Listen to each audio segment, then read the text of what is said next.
Hello guys, welcome to Umang study. मैं अंकुर यादव आप सबका उमंग स्टडी में स्वागत करता हूं। आई होप आप सब अच्छे होंगे और आपकी स्टडी भी अच्छी चल रही होगी। तो जल्दी से यार एक बार शेयर कर दो सेशन को, ताकि और भी बच्चे जुड़ सके। इतने में बताता हूँ हम क्या करने वाले हैं आज हमारे क्या क्या टॉपिक होंगे। तो जो बच्चे नए जुड़े उनको फिर से बता दूं मैं, हमने एक सीरीज स्टार्ट की एनटीपीसी प्रीवियस ईयर की पेपर की। ठीक है, तो इन पेपरों को हम कैसे सोल्व करने वाले वो बहुत जरूरी है जानना कि कैसे कर रहे हैं हम। जैसे प्रीवियस ईयर पेपर का आज 17 जनवरी 2017 का पेपर होगा और शिफ्ट थर्ड का पेपर है। तो हम क्या कर रहे हैं, जीएस के जो टॉपिक मिलते हैं ना हमें, तो उनको हम पूरा डिटेल से कर रहे हैं। और ऐसा नहीं है कि और भी सब्जेक्ट के क्वेश्चन छोड़ रहे हैं हम, एक ही वीडियो में आपके सारे सब्जेक्ट के क्वेश्चन मिल जाएंगे, ताकि आपको कहीं और नहीं जाना पड़े। आई नो कि मैथ और रीजनिंग के क्वेश्चन आसान है, पर ये नहीं है कि आप छोड़ दो उनको। प्रीवियस ईयर इंपॉर्टेंट हो जाते हैं, ताकि आपको पता चल सके कि आपको कौन कौन से टॉपिक आपको करने हैं जो आपके छूट रखे हैं, चाहे आसान हो चाहे हार्ड हो। तो प्रीवियस ईयर के क्वेश्चन तो हम छोड़ ही नहीं सकते कोई सा भी। तो आज हमारा टॉपिक होने वाला है भगत सिंह के बारे में। जैसे अगर जो नए बच्चे जुड़े हैं उनको मैं बता दूं, पहले ये बता दो, ये जान लो हमने एक ग्रुप बनाया हुआ है, मॉक टेस्ट ग्रुप व्हाट्सएप पे। अगर आप उसमें जुड़ना चाहते हैं तो आप उस मेरे को मैसेज कर सकते हैं इन नंबरों पे, या डिस्क्रिप्शन में लिंक मिल जाएगा। क्योंकि उस ग्रुप में क्या है ना कि अच्छे अच्छे बच्चे हैं जिनकी मतलब 110 115 नंबर भी आ रहे हैं टेस्टों में। तो आप उनके साथ जुड़ोगे तो आपका भी थोड़ा सा मनोबल बढ़ेगा कि हाँ यार नंबर लाए जा सकते हैं। नहीं तो आप क्या सोचोगे 80 नंबर आ रहे हैं बहुत अच्छे नंबर है, और अच्छे बच्चों के साथ रहोगे तो वो आपको पुश करते हैं। ठीक है, तो ऐसे आप उस ग्रुप में जुड़ सकते हैं। इन नंबरों पे मेरे को मैसेज कर दीजिए, मैं आपको उस ग्रुप में ऐड कर दूंगा। तो मैं बता रहा था कि हमने जीएस के टॉपिक क्या कर रहे हैं, जो भी प्रीवियस ईयर क्वेश्चन में कोई जीएस का टॉपिक मिल गया, मान लो प्रेसिडेंट से रिलेटेड कोई क्वेश्चन मिल गया था कि प्रेसिडेंट किस आर्टिकल के अकॉर्डिंग इम्पीचमेंट करे जाते हैं, तो इम्पीचमेंट वो तो मैंने बताया था, पूरा प्रेसिडेंट का टॉपिक पढ़ा दिया था। ऐसे सुप्रीम कोर्ट पढ़ चुके हैं हम लास्ट वीडियोस में।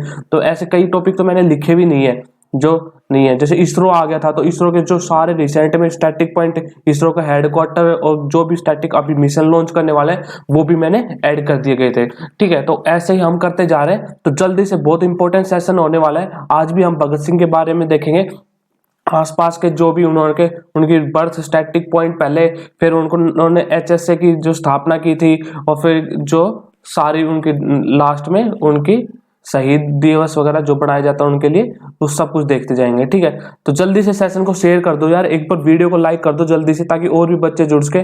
काफी मेहनत लगती है वीडियो बनाने में। ठीक है, तो आप जल्दी से एक बार जुड़ जाओ जल्दी से। और रीजनिंग और मैथ के क्वेश्चन भी होंगे तो पेन कॉपी ले लीजिए, आपको सोल्व करने हैं। हाँ मैं मानता हूं, अब मैं दोबारा बता रहा हूं कि आसान क्वेश्चन होते हैं रीजनिंग के, पर ऐसा नहीं है कि आप प्रीवियस ईयर छोड़ दो। ठीक है, तो प्रीवियस ईयर आपको करने ही है सारे चीज, आसान हो हार्ड हो। तो आप जाओ जल्दी से पहले क्वेश्चन पे। रीजनिंग का ही क्वेश्चन है, आपको जल्दी से स्क्रीन पे आ गया, आपको आंसर देना, बहुत आसान क्वेश्चन है, जल्दी से आंसर दीजिए।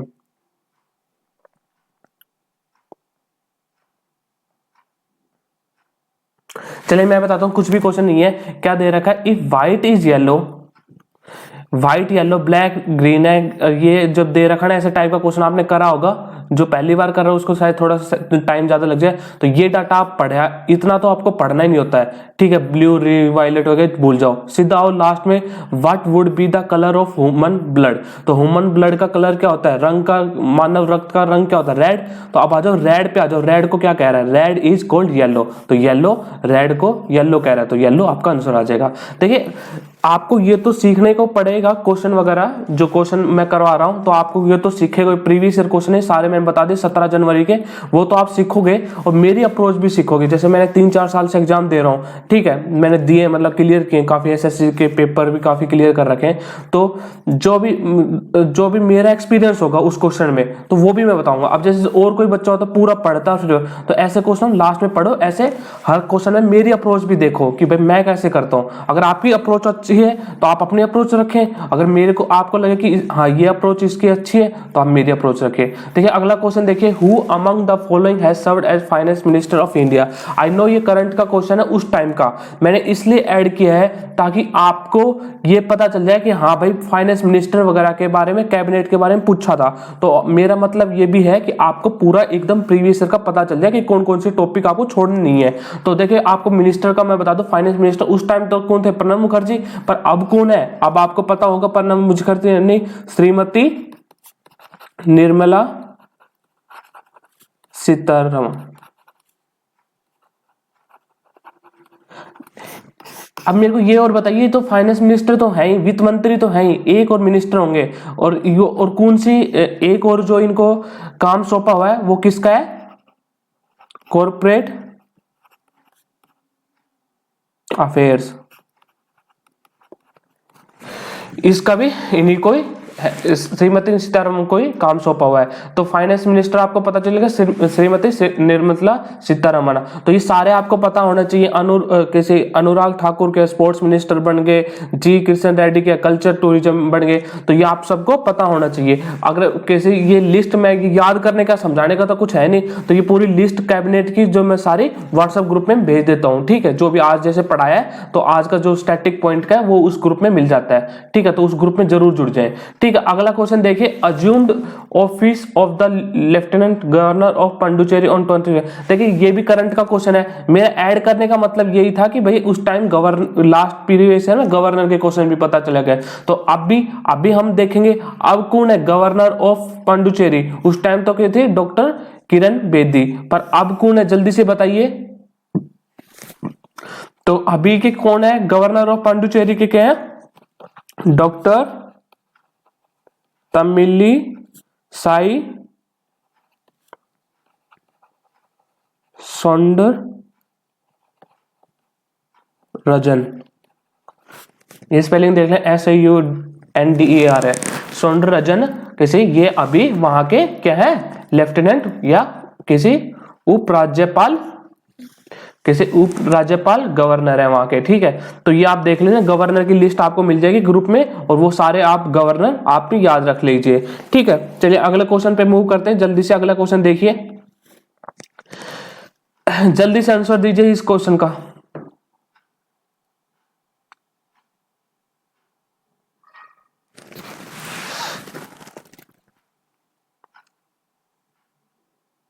चलिए मैं बताता हूं। देखिए क्या दे रखा है, ये दे रखा है seismologist do not predict where major earthquakes are the likely to occur based on. देखिए आपको ये तो पता होगा, सिस्मोलॉजिस्ट जो होता है ये क्या बताता है? भूकंप के बारे में बताता है, ठीक है, कि कब भूकंप आ सकता है वगैरह, जो भी प्रिडिक्शन करता है, प्रिडिक्ट करता है, मीटर वो है। तो ये किस पे डिपेंड नहीं होता, ठीक है। तो क्या the movement of the plates in the earth, ये तो इस पे तो डिपेंड होता है भाई, मूवमेंट ऑफ अर्थ पे तो डिपेंड हो गई अर्थक्वेक के और the location of fault zones, जो गलती क्षेत्रों का स्थान, ये इस पे भी डिपेंड होता है। ये नहीं होगा the position of the planets, तो प्लैनेट्स की पोजीशन से क्या रिलेशन अर्थक्वेक का, तो ये वैसे भी कॉमन सेंस से बता सकते हो। तो ये आपका आंसर हो जाएगा the history of the earthquake in the region. तो वो तो हिस्ट्री तो देखता ही है, तो एक ही आंसर हो जाएगा, जो कुछ भी मतलब ही नहीं बनना इससे, the position of the planets. तो कॉमन सेंस भी यूज करते हैं तो भी हो जाता है ये क्वेश्चन। अगला क्वेश्चन देखिए, जल्दी से कमेंट कीजिए आंसर आप अपना। चलिए मैं बताता हूं। देखिए क्या दे रखा है, bending of light at the boundary between two medium is the effect of.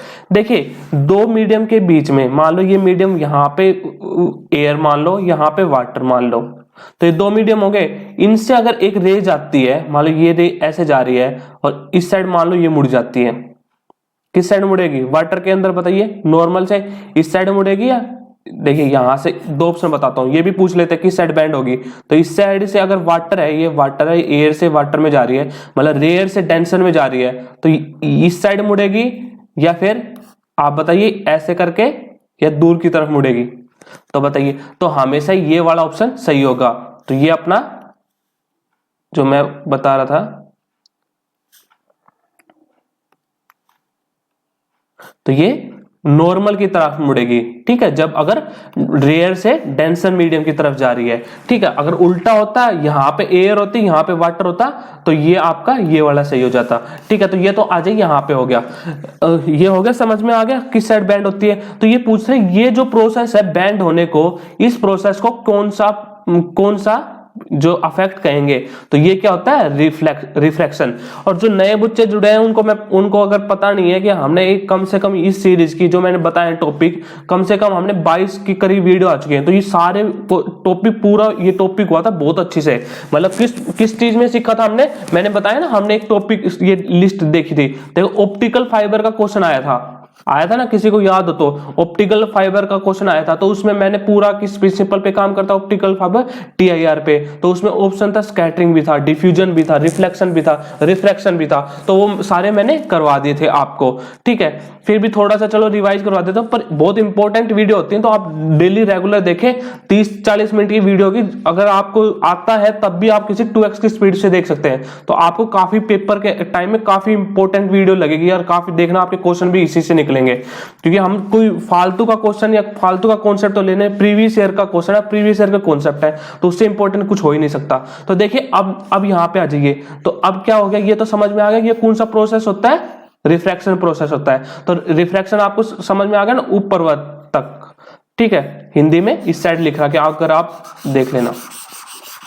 तो थोड़ा सा और बता देता हूं, देख लो, रिफ्लेक्शन का आपको समझ में आ गया, एक लेयर से दूसरी लेयर में काम जाता है। पर आपको ये भी याद होना चाहिए, मैं TIR का बताया था, टोटल इंटरनल रिफ्लेक्शन। देखिए तब क्या होता था, टोटल इंटरनल रिफ्लेक्शन में क्या होता था, जो ये वाली रेज थी आपकी, यहां से इंसिडेंट रे गई है, ठीक है, तो उसको क्या होता है, तो उसकी कंडीशन क्या होती थी कि वो ऐसे रिफ्लेक्शन हो, कति प्लेन की तरफ। भाई ऑप्टिकल फाइबर का प्रोसेस ये होता है, ऑप्टिकल फाइबर में जो रिफ्रैक्शन वाली लाइन है ना, जो रिफ्रैक्शन वाली, वो कति बिल्कुल एकदम इसके नॉर्मल के साथ 90 डिग्री का एंगल बनाना चाहिए, ठीक है, क्रिटिकल एंगल का जो समझाया था। तो यहां पे जब क्या होगा, टोटल ये TIR की कंडीशन होती है, टोटल इंटरनल रिफ्लेक्शन की। अब आ जाओ रिफ्लेक्शन पे। रिफ्लेक्शन आपको पता ही होगा, प्रतिबिंब क्या होता है, यहां से रे गई और यहां वापिस आ गई, तो इसको क्या कहेंगे, रिफ्लेक्शन कहेंगे। तो रिफ्लेक्शन के बाद आगे स्कैटरिंग। तो स्कैटरिंग क्या होते हैं, scattering of the light. Scattering of light क्या होता है, एक पार्टिकल है, उससे मान लो लाइट टकराई, साउंड रे अगर कोई भी, तो उसको स्कैटर हो गई, वो फैल गई, तो उसको क्या कहते हैं, स्कैटरिंग ऑफ लाइट। और फिर इनके क्या है, डिफ्यूजन का और बता दे, तो प्रसार का क्या होता है, मान लो यहाँ पे ज्यादा पानी है, 2 टैंक है यहाँ पे, तो यहाँ पे एक पाइप लगा दें, तो ये पूरा टैंक भरा हुआ है, तो यहाँ पे और ये खाली है, तो पानी क्या होगा, इस साइड मूव करेगा, तो वही क्या होता है, डिफ्यूजन होता है, हाई कंसंट्रेशन से लोअर कंसंट्रेशन की तरफ मूव करना, ठीक है। तो समझ में आ गया होगा आपको। और ये भी याद रखो, जो scattering of light, blue colour of the sky किसकी वजह से होता है, स्कैटरिंग ऑफ लाइट की वजह से। और कैसे जो हमें रेड, जो सन होता है, वो सनसेट और सनराइज की तरफ रेड दिखता है ना भाई, ऐसे जब हम देखते हैं, सन को देखते हैं जब छुपता है, तो क्या होता है, वो किसकी वजह से, रिफ्रैक्शन ऑफ लेयर की वजह से होता है। ट्विंकलिंग ऑफ स्टार किसकी वजह से, रिफ्रैक्शन की वजह से होता है। तो ये मैं सारा बता चुका हूं, रिवीजन करवाया। अगर नहीं समझ आया तो सीरीज को कंटिन्यू करो और पीछे की वीडियो देख लो, आपको मिल जाएगा, लेक्चर्स बाय अंकुर यादव के नाम से। चलिए अगला क्वेश्चन देखिए, मैथ का क्वेश्चन काफी इंपॉर्टेंट क्वेश्चन है, जल्दी देखिए। अब देखिए इतना इंपॉर्टेंट हो जाता है, क्योंकि जैसे ये टॉपिक देखो, अब CI से क्वेश्चन आ रहे हैं, ठीक है। अब कोई बच्चा नहीं सोचेगा CI छोड़ दूं या कर लूं, करना पड़ेगा, क्योंकि देखिए उसमें तो क्वेश्चन आ नहीं रखे थे। SSC के जो पेपर होते हैं, SSC के पेपर में CI के क्वेश्चन 1-2 आते हैं, ठीक है, मान लीजिए, उसमें फिर भी आप इग्नोर कर सकते हैं। पर यहाँ पे देखोगे 35 क्वेश्चन में से भी 2-3 क्वेश्चन आ रखे हैं हर पेपर में, तो अब बहुत ज्यादा इंपॉर्टेंट हो जाता है, ठीक है। तो आप CI छोड़ नहीं सकते, तो प्रीवियस ईयर करना बहुत ज्यादा इंपॉर्टेंट। आपको अपनी प्रिपरेशन किस अकॉर्डिंग करनी है, वो आप प्रीवियस ईयर पे डिसाइड करते हैं, ठीक है। चलिए अगला क्वेश्चन देखिए, मैं बता रहा हूं, अगर आपने नहीं किया है तो मैं बताता हूं आंसर इसका। मिस्टर विनोद बोरो 9,000 रुपए बोरो करता है 5% एनम पर कंपाउंड इंटरेस्ट के। Compound interest compound annually for 2 साल, 2 साल का कंपाउंड इंटरेस्ट पे, ठीक है। तो सिंपल सी बात है, 9,000 प्रिंसिपल है, आपको पता होगा। जो हमारा 2 तरीके होते हैं, सक्सेसिव के क्या होता है, देखो सक्सेसिव में 2 चीज होते हैं, एक तो डिस्काउंट हो गया, एक सक्सेसिव में क्या हो गया, CI हो गया, मतलब इंक्रीज करना या डिक्रीज करना। तो सक्सेसिव में जब परसेंटेज दे रखी हो, तो आप क्या यूज करते हैं, डिस्काउंट में तो A प्लस में B माइनस में A गुणा में B, ओवरऑल परसेंटेज निकालते हो, इसमें A प्लस में B प्लस में A गुणा में B बाई 100, तो ये वाला फॉर्मूला लगेगा। तो CI 5% है, सॉरी 5% है, तो 5% ही 2 बार लगेगा, 5% प्लस में 5% इंटू 5 गुणा में 5 अपॉन में 100, तो ये कितना हो गया, 10.25% CI हो गया। तो इसका 10 जो आपको ये दे रखा क्या नाम है, प्रिंसिपल, इसका कितना होगा, 10.25। अब कैसे, ये आपका CI आ जाएगा, तो इसको सोल्व कर लो, तो नीचे 100 आएगा, परसेंटेज निकालेंगे तो इसका, तो ये 2 जीरो और 2 जीरो, पॉइंट की 2 जीरो आ गई, तो पॉइंट से 2 जीरो गई, 1 जीरो से 1 जीरो गई, और देख लो 9 0 9 18 और किसी 9 पंजे 45 अपॉन में 10 हुए है 5 12 असल पे 1 9 2 अपॉन में 5। तो ये आंसर आ जाएगा फर्स्ट, मतलब 10.25 का परसेंट निकाल लो। थोड़ा सोल्व करना पड़ेगा क्योंकि यहाँ पे देखो ऑप्शन पास पास है। चलिए अगला क्वेश्चन देखिए, जल्दी से सोल्व कीजिए। बहुत आसान क्वेश्चन है, जल्दी से आंसर दीजिए।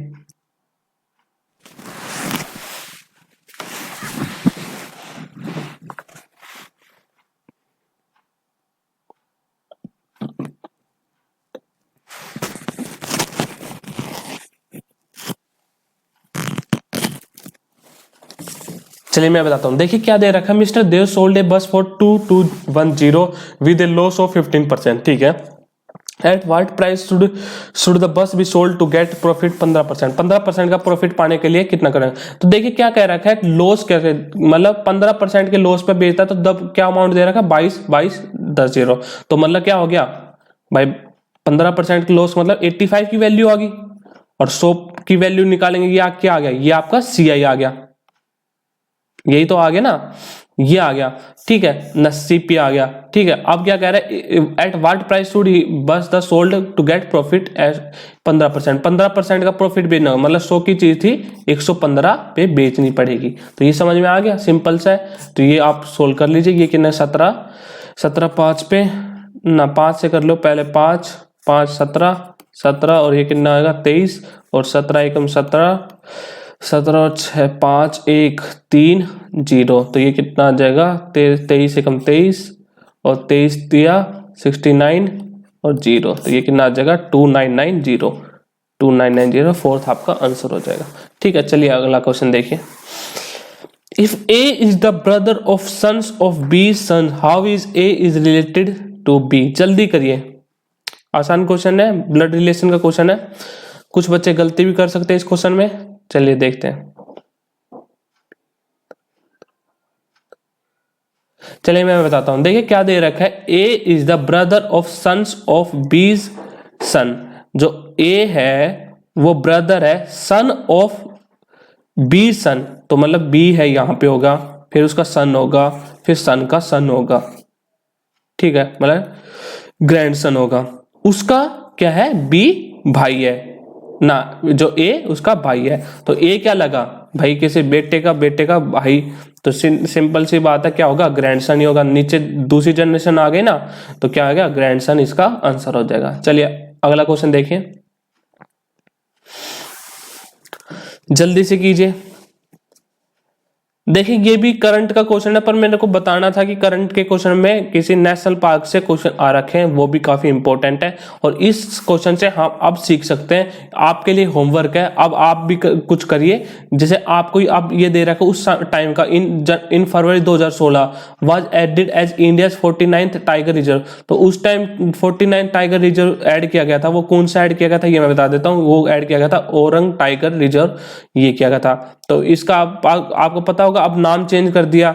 वैसे किसी राजीव गांधी औरंग टाइगर रिजर्व था, वो असम के अंदर था, जो वन किसी हॉर्न राइनो के लिए बहुत फेमस है, ठीक है। तो अब ये इसका आंसर हो गया 49 टाइगर रिजर्व। आप मेरे को बताना है, आपके लिए होमवर्क है कि आपको पूरा टाइगर के बारे में बताना है, कि आपकी बार जो आया है ना कि कौन सबसे ज्यादा टाइगर कहाँ पे, कौन से स्टेट में मिले हैं, ठीक है, ये भी बताना है। और आपको और क्या क्या बता सकते हो, आप बता सकते हो अब total number of tiger reserve कितने हैं, तो उस बारे में पूरा कमेंट करना। आपको जितना कुछ आता है आप पूरा कमेंट कीजिए, ताकि आपका रिवीजन हो जाए। और ये आप देख लीजिए, ये काफी इंपॉर्टेंट है। ये किसी राजा जी टाइगर रिजर्व उत्तराखंड में, पाके टाइगर रिजर्व कहाँ पे, अरुणाचल प्रदेश में, बोर्ड टाइगर रिजर्व कहाँ पे, महाराष्ट्र में, ठीक है। चलिए अगले क्वेश्चन पे मूव करें।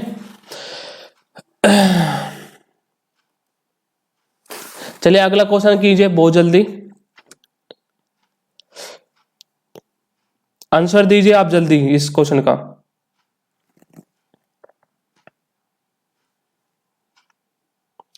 चलिए मैं करता हूं, क्या तो आप वीडियो पॉज करके कर सकते हैं, नहीं तो मेरे साथ साथ कर सकते हैं। देखिए क्या दे रखा है, किसले ने travelled equal distance at a speed of 10 kilometre hour, 30 kilometre hour, 2 kilometre, took total time of 38 minutes, find the total distance in kilometre per hour, ठीक है। तो इन क्वेश्चन में देख ऐसे मान सकते हैं कि भाई दो तरीके होते हैं। एक तो देखो डी मान लो, ठीक है, टोटल डिस्टेंस क्या हो जाएगा आपका 3d आ जाएगा। तो आपको 3d निकालना है, ये ध्यान रखना, d नहीं निकालना होता है। तो ठीक है, d निकालोगे तो आपको पता होगा डिस्टेंस अपॉन में स्पीड क्या होता है, टाइम होता है। तो सारा डिस्टेंस निकाल लो, टोटल टाइम दे रखा है, तो d अपॉन में 10, d अपॉन में 30 प्लस में d अपॉन में 2 इक्वल टू 38 मिनट है। मिनट को आवर में करो क्योंकि सारी स्पीड क्या है आवर में, किलोमीटर पर आवर में, तो इसको 60 से डिवाइड कर दूंगे। तो यहाँ से d की वैल्यू आ जाएगी और यहाँ पे पुट कर दो यहाँ पे, तो आपकी 3d की वैल्यू आ जाएगी, वो आपका आंसर हो जाएगा। पर इन क्वेश्चनों में मैं कैसे करता हूँ वो मैं बताता हूँ। देखिए सबसे सही अप्रोच क्या हो रहती है इसमें, आप क्या कीजिए, जो इन तीनों स्पीड का है ना, देखिए इस वाले क्वेश्चन में तो फिर भी क्या पता डी के आसान पड़ेगा क्योंकि थोड़ा क्वेश्चन इतना हार्ड नहीं है, डाटा इतना हार्ड नहीं है। पर क्या करो, कोशिश ये करो, डी को जो मानोगे ना वो क्या मानोगे आप, एलसीएम मान लो स्पीड का। तो इन तीनों की स्पीड का एलसीएम क्या आ रहा है, 30 आएगा। ठीक है, तो 30 आपने डिस्टेंस मान लेना है। तो डिस्टेंस 30 अपॉन में 10 प्लस में 30 मतलब x मान लो, क्योंकि x मानते हैं ना, रेशियो लेते हैं, तो x मान लो 30x आपको d की वैल्यू मान लेनी है। तो 30x अपॉन में 30 x अपॉन में 30 प्लस में 30 x अपॉन में 2, तो ये कितना आ जाएगा। वैसे सोल्व करने की जरूरत नहीं होती, जल्दी से आपके दिमाग में हो जानी चाहिए कैलकुलेशन। 3 प्लस में किसी 1 प्लस में 15, तो ये कितना आ गया 19x इक्वल टू 38/60। तो ये 2 पे गया, तो x की वैल्यू कितनी आ गई 1/30। ठीक है, तो आपकी d की वैल्यू कितनी आ गई 30 इंटू में 1/x, ये d आ गया आपका, और d आ गया, और वहां से मतलब d की वैल्यू कितनी आ गई 1, और आपको टोटल वैल्यू कितनी निकलनी 3d, तो 3 क्या आ जाएगा 3d 1 ही है d की वैल्यू, तो 3 आपका आंसर आ जाएगा। मतलब आप एलसीएम ले लीजिए तो कैलकुलेशन आपकी बहुत आसान पड़ जाएगी। ठीक है, तो ये सोल्व करने की जरूरत नहीं पड़ती है, तो मैंने कर दिखाने के लिए होता, नहीं तो सीधा बच्चा क्या करता है 30x है सीधा वैसे रेशियो कर लेता है, x भी नहीं लेता, तो सब अपने कैलकुलेशन दिमाग में करनी पड़ती है। जो प्रैक्टिस कर लोगे ना तो दिमाग में जितनी कैलकुलेशन करोगे उतना फास्ट क्वेश्चन सोल्व होंगे। चलिए अगला क्वेश्चन देखिए जल्दी से, रीजनिंग का क्वेश्चन है, जल्दी से कीजिए।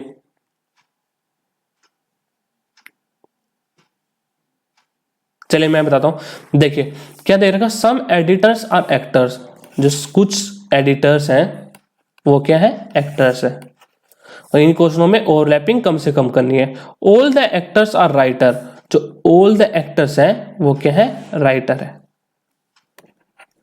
ठीक है, ये नहीं है कि पूरे इसको भी कवर कर दो, जितनी कम से कम कर सको ओवरलैपिंग। ठीक है, तो ये क्या हो गया राइटर हो गया। तो अब कंक्लूजन क्या बन सकता है, सम एडिटर्स आर राइटर। भाई सम एडिटर्स और राइटर, ये पोर्शन दोनों में सेम आ गया, एडिटर और राइटर में तो ट्रू होगी पहली statement. No actor is editor, sorry no actor is editor, कोई भी एक्टर एडिटर नहीं है भाई, कुछ तो है। ठीक है, ये तो है, तो दूसरी क्या होगी फॉल्स होगी। तो ओनली वन कंक्लूजन फॉलोज, ये थर्ड आपका आंसर हो गया। ठीक है, चलिए अगला क्वेश्चन देखिए जल्दी से, थोड़ा सा ठीक, हाँ ठीक है क्वेश्चन थोड़ा ठीक, आप खुद ट्राई कीजिए, खुद का दिमाग लगाइए, जल्दी कीजिए।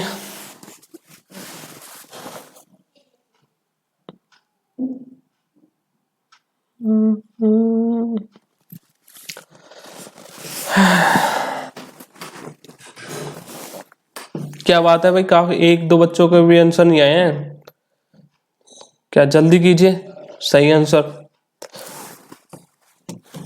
चलिए मैं बताता हूं, मेहनत नहीं कर रहे हो क्या बात है, पेपर आ रहा है भाई मेहनत करो। चलिए ये क्वेश्चन देखिए मैं बताता हूं, देखिए क्या दे रखा है 11 10 और फिर यहाँ पे ब्लैंक फिर 10, ये सीरीज बतानी, यहाँ पे बताना क्या आएगा। देखिए ये कैसे बन रहा है, इसमें क्या कर रहे हैं हम -1 करने पे आ रहे हैं। ठीक है, तो अब देखते हैं फिर अगला क्वेश्चन, फिर अगला जो भी है 100 के करीब आ रहा है, तो 100 के करीब कैसे आ सकता है, अगर हम देखिए 10 से मल्टीप्लाई कर दे इसको। देखिए इस साइड से आपको पता चल जाएगा, देखिए सीरीज कैसे बन रही है, यहां से क्या किया पहले इसको 10 से मल्टीप्लाई किया और +1 कर दिया यहाँ पे, और अगले वाले केस में +-1 कर दिया, फिर क्या कर रहा है 10 से मल्टीप्लाई कर रहा है फिर +1 कर रहा है, तो ऐसे ही -1 हो गया। अब क्या नंबर आ गया कि 10 से मल्टीप्लाई फिर 10 को और प्लस 1, तो क्या आ गया 101। तो 101 आ गया। फिर अगला 101 आपका आंसर आ गया भाई। आगे सीरीज चल रही है ना 101, इसमें -1 करोगे तो 100 आ जाएगा, और 100 को 10 से मल्टीप्लाई कर दो, 1 जोड़ दो, तो सीरीज स्टार्ट होगी -1, फिर अगले में मल्टीप्लाई बाय 10 प्लस में 1। तो आपको इस सीरीज को यहां से चेक करना था, यहां से चेक करने पे आपको जबकि जब पता चल जाता। चलिए अगला क्वेश्चन देखिए जल्दी से। क्या देखोगे इसमें, क्वेश्चन कुछ ही नहीं है, ये आपको पता होना चाहिए क्या है। स्टैटिक पॉइंट का क्वेश्चन है। मैरिन गोंडवाना फॉसिल पार्क कहाँ पे लोकेटेड है? छत्तीसगढ़ के अंदर लोकेटेड है। ठीक है, तो नेशनल पार्क के क्वेश्चन आ रखे हैं लास्ट ईयर में, तो मैं बता रहा हूँ नेशनल पार्क के क्वेश्चन अच्छे से कर लो। ठीक है, जो भी आज गवर्नर के क्वेश्चन भी आ रखे हैं, और जो भी आपके ये क्वेश्चन थे ना स्टेट्स गवर्नर वगैरह, वो सारे कर लो। ठीक है, रिवाइज। अगला क्वेश्चन देखिए, जल्दी से आंसर कीजिए इसका। The presence of free in a substance makes it a conductor of electricity। तो आपको पता होगा कि क्या चीज होते हैं जो इलेक्ट्रिसिटी को मूव करते हैं? इलेक्ट्रॉन्स, क्योंकि यही तो फ्री पार्टिकल होते हैं ना किसी भी कोई कंडक्टर के अंदर। तो अगर कोई भी मान लो तार है, उसके अंदर पोटेंशियल डिफरेंस दिया जाए, मतलब 220 वोल्टेज और एक साइड 0 वोल्टेज लगा दो, तो अपने आप इलेक्ट्रॉन मूव करने लग जाते हैं। ठीक है, उसके अकॉर्डिंग तो करंट जिस साइड इलेक्ट्रॉन मूव करते हैं उसके अपोजिट साइड करंट मूव करता है। ये आप पूछ सकते हैं कि इलेक्ट्रॉन के अपोजिट डायरेक्शन में करंट मूव करता है। ठीक है, तो इस क्वेश्चन का आंसर क्या आ जाएगा वैसे? The electrons of the free of the substance is electrons. तो इस पे क्या होता है? -1 नेगेटिव चार्ज होता है, प्रोटॉन्स पे क्या होता है? पॉजिटिव चार्ज होता है। ठीक है, चलिए अगला क्वेश्चन देखिए जल्दी से। और सारा मैं बता चुका हूँ इलेक्ट्रॉन्स प्रोटॉन्स वगैरह का अच्छे से डिटेल, तो लास्ट वीडियोस देख लीजिए। टॉपिक ऑफ द डे में हो चुका है ये टॉपिक। चलिए अगला क्वेश्चन देखिए जल्दी से। आज का जो हमारा टॉपिक ऑफ द डे है वो देखने वाले हैं, तो ये क्वेश्चन करेंगे और फिर इसके ऊपर पूरा हम भगत सिंह के बारे में, राजगुरु और सुखदेव के बारे में पूरा डिटेल से देखेंगे। तो आप जल्दी से पहले तो इस क्वेश्चन का अगर आंसर दे सकते हो तो दीजिए, नहीं तो फिर मैं पूरा टॉपिक ही करवा रहा हूं आपको। तो चलिए आज के टॉपिक पे आते हैं। देखिए भगत सिंह के बारे में देखते हैं आज। महात्मा गांधी जो मॉडर्न हिस्ट्री होती है ना, मॉडर्न हिस्ट्री में आप पढ़ते तो हो ही, सबसे ज्यादा इंपॉर्टेंट होता है मॉडर्न हिस्ट्री में लीडर्स, जो बड़े बड़े लीडर, जैसे महात्मा गांधी के मैं पढ़ा चुका हूँ, लाला लाजपत राय के बारे में पढ़ा चुका हूँ, विवेकानंद के बारे में पढ़ा चुका हूँ। तो ऐसे जो बड़े बड़े पर्सनैलिटी हैं उनके बारे में पढ़ लीजिए, उनकी बायोग्राफी पढ़ लीजिए, आपकी ये लगा ली 95% मॉडर्न हिस्ट्री कंप्लीट होगी। ठीक है, आप जो पढ़, और वही आपको पढ़ने भी चाहिए, लीडर के बारे में पढ़ने चाहिए, हर लीडर का आपको पता होना चाहिए। ठीक है, तो मॉडर्न हिस्ट्री का सबसे आसान तरीका होता है कि आप बड़े बड़े लीडरों का पढ़ लीजिए। अब देखिए मैं भगत सिंह के बारे में पढ़ाऊंगा, देखिए कितनी चीजें क्लियर हो जाएंगी। देखिए भगत सिंह के बारे में पढ़ाऊंगा तो ये फाउंडेशन HRA भी आएगा, HSRA भी आएगा, सेंट्रल असेंबली बॉम्ब केस भी आएगा, तो ये सारी चीजें आपकी क्लियर हो जाएंगी। और किसी वो भी साइमन कमीशन का भी बता दूंगा इसमें थोड़ा बहुत। तो ऐसे करके सारा रिलेशन एकदम एक लीडर से पूरा रिलेट करके पढ़िए, तभी आपको किसी आसानी होगी क्वेश्चन के जवाब देने में। तो अब आते हैं चलिए अपने पॉइंट पे। भगत सिंह जी का जन्म कब हुआ, कहाँ पे हुआ था? एक सिख फैमिली में हुआ था इनका जन्म। कहाँ पे? लायलपुर डिस्ट्रिक्ट के अंदर, जो कहाँ पे? अभी पाकिस्तान के अंदर है। रिसेंट में ये डिस्ट्रिक्ट कहाँ पे है? पाकिस्तान के अंदर है। ठीक है, पाकिस्तान के अंदर है। और कब हुआ था? 1907 में। ठीक है, तो ईयर याद रख लीजिए आप।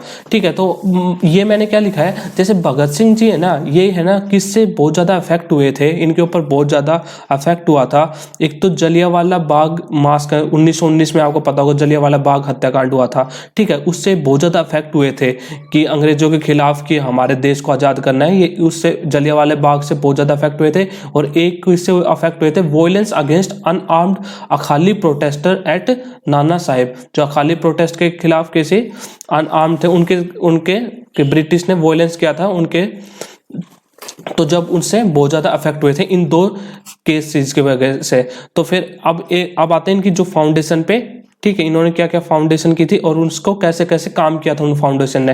तो देखिए ये तो आपको पता होगा, HRA का तो सबको पता होता है, HSRA का भी सबको पता होता है। ये नहीं पता होता 1926 में इन्होंने फाउंडेशन भी इसकी भी की थी, किसी नौजवान भारत सभा की भी इन्होंने स्थापना की थी 1926 में। तो ये भी आप याद रखें। ठीक है, अब आते हैं अपने जो मेन इन्होंने जो फाउंडेशन की थी HRA की फुल फॉर्म बताइए किसी को अगर पता है तो HRA की फुल फॉर्म क्या होती है? हिंदुस्तान रिपब्लिक एसोसिएशन, जिसकी फाउंडेशन 1924 में किन किन लीडर ने की थी? शेखर आजाद,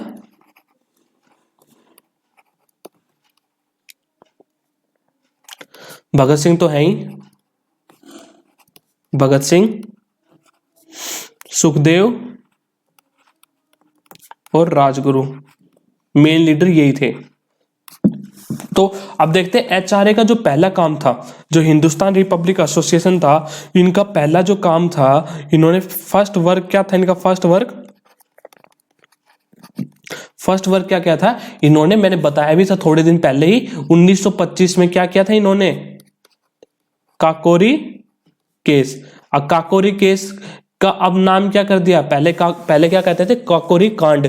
ठीक है, अब क्या कहेंगे इसको? Kakori rail action. ठीक है, तो अब इसका नाम चेंज कर दिया। मैंने बताया भी था एक वीडियो में, जिसमें मैंने सारे स्टेशन के नाम चेंज हुए हैं, जो नाम चेंज किए गए अभी रिसेंट में। आपको पता हो काफी स्टेशनों के नाम चेंज हुए और काफी जगहों के नाम चेंज हुए हैं, तो उनका मैंने बताया था। ठीक है, तो काकोरी केस, और जो पूरा अगर डिटेल में जाए तो ये पता होना चाहिए आपको, डेट पता होनी चाहिए कब हुआ था, 9 अगस्त 1925 में। तो इसमें क्या गया था? Member of HRA robed officially treasure from A down train, मतलब डाउन ट्रेन से किसी इन्होंने ट्रेजर, किसी खजाना लूटा था। तो ठीक है, इसके में काकोरी केस में कितने बंदे पकड़े गए थे? 29 अरेस्ट हुए थे, और जिनमें 4 को फांसी दी गई थी।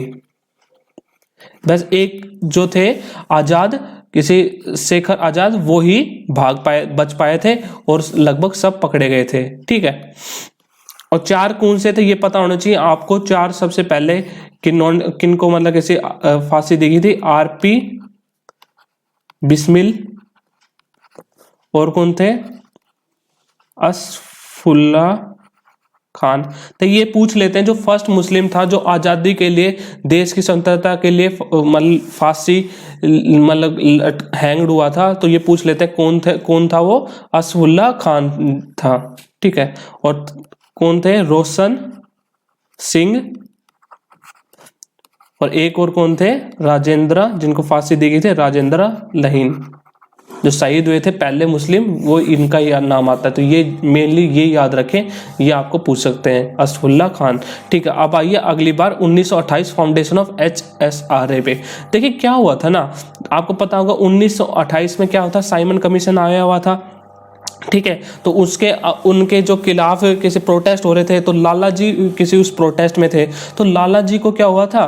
किसी एक ब्रिटिश जो सिपाही था, उसने लाठी मार के हत्या कर दी थी, तो उनकी मृत्यु हो गई थी। तो उसमें क्या हुआ था? दो बंदे थे, सेंड्रस था, ठीक है, जॉन सेंड्रस, उसने तो क्या दिया था? ऑर्डर दिया था लाठी मारने का, और ठीक है, और जिसने लाठी मारी थी वो क्या था? James Scott. तो यहाँ पे जो क्वेश्चन आता है हमारा, ये वाला क्वेश्चन, कि किसने freedom fighter Bhagat Singh, Rajguru, Sukhdev was hanged on the murder of, तो किसने मारा था इसको? किसे? तो इन्होंने मारा तो सॉन्डर्स को, तो पर ये मारना किसको चाहते थे? जेम्स ए स्कॉट को। ठीक है, पर वो क्या कहता है, कुछ मतलब हिस्टोरियन कहते हैं कि वो मिला नहीं था, ठीक है, या बाय मिस्टेक इन्होंने जेपी सॉन्डर्स को मारा था। तो आपको बस ये याद रखना, जेपी सॉन्डर्स को इन्होंने मारा था। ठीक है, जेम्स ए स्कॉट को नहीं मारा था। और ये पूछ लेते कहाँ पे मारा था, तो ये बहुत इंपॉर्टेंट है, कहाँ पे मारा था इनको? लखनऊ नहीं, लाहौर रेलवे स्टेशन पर, तो वहां पर इनको मारा गया था। ठीक है, तो अब आ जाओ, इसीलिए इन्होंने जो मारा था ये किसका वर्क था? ये था 1928 में जो फाउंडेशन की थी एचएसआरए का, ये एचएसआरए का पहला काम था। उसका तो क्या था? एचआरए का किसी, ये देखो एचआरए का तो मैंने बता दिया, काकोरी केस था, वो इनका फर्स्ट वर्क किसका था? एचआरए का, जो 1924 में था, और किसी जो 1928 में था फाउंडेशन एचएसआरए की, वो इन्होंने सॉन्डर्स को हत्या की थी। तो और याद करने के लिए ऐसे कर ले, 1924 जो छोटा है वो छोटा नाम एचआरए, और बड़ा है, बड़ा कांड किया वो 1928, और एचएसआरए 4 साल बाद। ठीक है, 4 वर्ड इसके अंदर है। तो इसकी फुल फॉर्म आपको पता होना चाहिए क्या होती है, बताइए जल्दी। एचएसआरए की जो फुल फॉर्म होती है वो क्या होती है? हिंदुस्तान सोशलिस्ट रिपब्लिक एसोसिएशन, ठीक है। और इसकी फाउंडेशन किसने की थी, फाउंडर कौन थे इसके, HSRA के भगत सिंह तो थे ही, राजगुरु भी थे,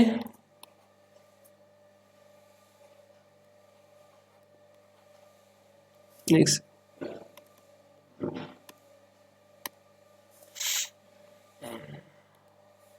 पेन आज अच्छे से काम नहीं कर रहा जब लिखा थोड़ा सा। राजगुरु थे और चंद्रशेखर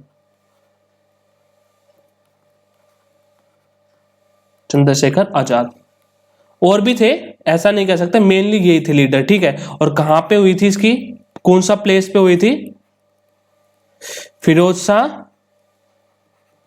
कोटला,